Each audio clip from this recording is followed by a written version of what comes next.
بسم اللہ الرحمن الرحیم۔ روزے کی حالت میں داڑھی شیو کرنا کیسا ہے؟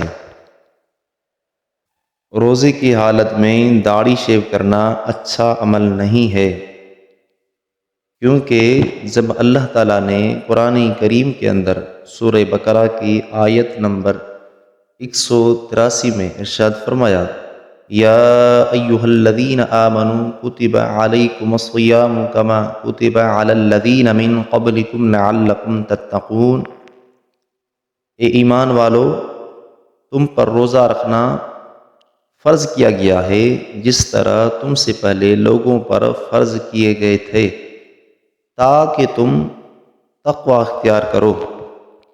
اللہ تعالیٰ نے روزے کا ذکر کرتے ہوئے آگے فرمایا تاکہ تم تقوی اختیار کرو۔ جب بندہ روزہ رکھتا ہے اس لیے کہ تقوی اختیار کرے، تو روزے کی حالت میں داڑھی منڈوانا کیسا عمل ہے؟ تو برائے مہربانی اس عمل سے بچیں۔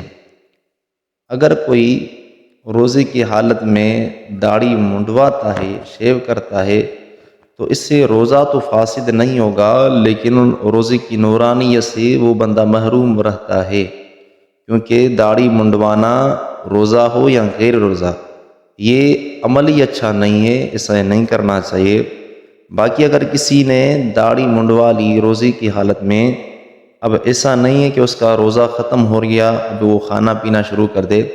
اگر کسی نے یہ ایسا عمل کر بھی دیا تو ایسے عمل کرنے سے روزہ ختم نہیں ہوتا، لیکن ایسا عمل کرنا درست نہیں ہے۔ اگر کوئی کرتا ہے تو افطاری کے بعد سیٹنگ کرا دے، باقی روزے کی حالت میں ایسے عمل کرنے سے بچے۔ السلام علیکم ورحمۃ اللہ وبرکاتہ۔